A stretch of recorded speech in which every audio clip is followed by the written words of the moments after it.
too.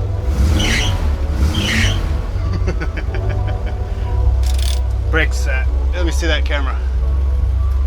You can see our Blue Sea readout, also the fuel gauge that we added on there. Idiot lights for the turn signals, and our Garmin. How's this thing drive, Brandon? Like it was meant to.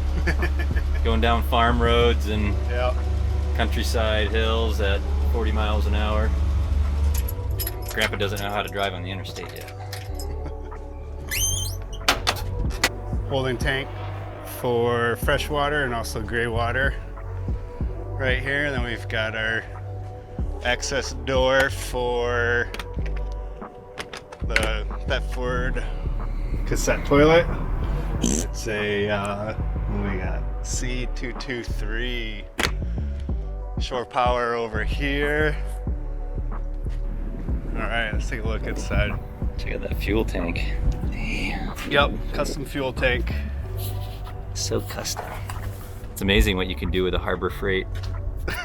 Well, these steps are pretty cool too. These are the glow steps, and compared to a lot of the other truck bed style steps, these are sturdy, nice and wide, and they collapse down flat. So on the inside, we've got our galley here. This is our 48-inch galley. We're actually gonna offer this on our website as a standalone product.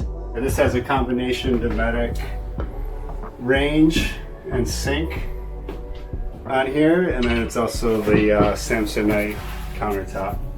So this right here is one of my favorite features. So this is a slide out drawer, and it's a locking one. So this will not fly forward in a panic stop. You got to pull this knob out, and we use a knob that is similar to what is actually used on the controls in the Unimog that you saw me operating the hand throttle. It's a nice little round ball on there. And this, if it does happen to come out, will actually lock into place so that it's not going to slam back and forth if it does happen to come out. Put it in, you just push that lever, now we're locked back in.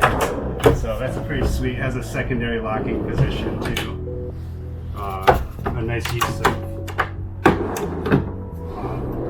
with a lock on it, and we modified them to fit this vintage Unimog with a modern body on it. Lights are FlexFire LEDs, and we're using the Outwater extrusions and plastics on them, and they're also hooked up to a dimmer, so you can really set the mood in here. We also have some sconces over the kitchen area.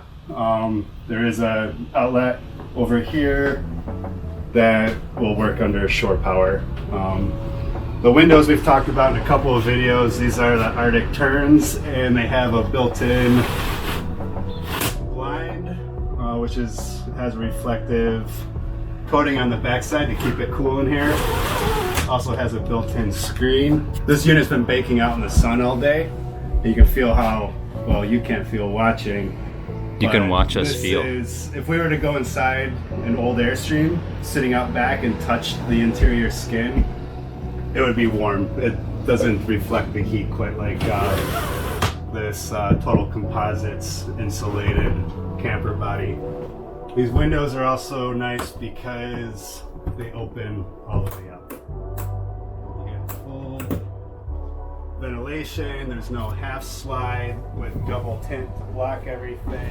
Little did Brandon know my mic has failed, and he walks away from me just like he does when I'm talking in the office. Brings the outdoors in with these Arctic turn windows. And we can install these in sprinter vans and all kinds of different units. Table is on a hydraulic airlift and will drop down. Back here we have big storage zone. Same thing along the back is another storage zone. And then on this side is storage zone and also our electrical world. So this is running on one lithium-ion battery, Lion Energy, or 5 amp hour model. I think it's the 1300. powering the Lion, the Red Arc BC-DC. It's a 40 amp hour model. And this is also the solar charge controller. And there's two Zamp Obsidian, I think they're 100 watts up top. The kind of their standard square panels. So if we're sitting out in the sun right now, we got 100% power. Here's our AC distribution and also our DC distribution panels in here. So that's a really nice compact electrical utility zone. Bed is on a lift, so kids can sleep down here. Mom and dad get to go up top. Right here with my coffee mug is a spiral staircase. It might look like shelves, but you actually step up to get into the bed. One of my favorite features. Every camper should have a spiral staircase.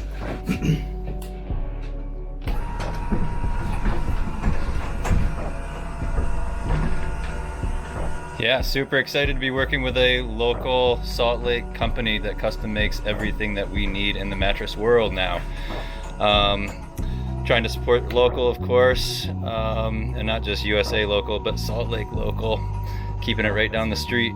The nice thing is they can do basically any comfort level you want. Definitely bigger than a queen, but I think a little smaller than a king. In between king, queen, but so we basically ask the clients what their sleeping preference is, you know, hard, soft, medium. We can do a hard bottom, 2 inches of soft, whatever you want.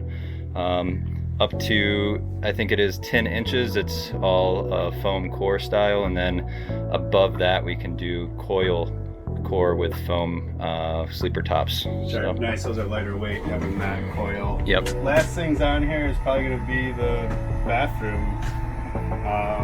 This is where the cassette toilet. This is where the magic happens. So it's not plumbed to be a shower, but the idea is that you could hang a shower bag in here and it does drain to the gray water tank. So if need be, you could rinse off and take a shower in here. The toilet is plumbed into the gray water tank, or freshwater tank, though, and also the power. So it's a power flush, no needing to fill a separate tank or anything on there. And the door is custom made as well. So frosted glass, not some cheap RV plastic. Yeah, this is actually like a actual high quality aluminum extrusions, door, magnetic catch. We drove this thing for an hour and a half and the door didn't fly open, so testament to its quality and everything that we require at Reparadise. Yeah, this has been a pretty rad build. We're excited to see it heading down the road here. So this is all water jetted, torsion tube. We got Nordlock washers for the main pivot. Just a polyurethane bushing in there. And this should allow kind of full chassis movement and also help keep the camper box level during off-road driving and extreme articulation. The taillight boxes and taillights were custom fabbed here as well. You can also check out the backup camera up top. Kind of an iconic unit, you know, 62. Yeah, it's pretty badass. The whole box, everything we built too. Dude, that thing can't burn out. Your car can't burn out. No, that's how I'd always get my buddies to do burnouts, tell them their car can't burn out. Yeah, that thing can't burn out. This follows up a 3-part series on this Unimog camper.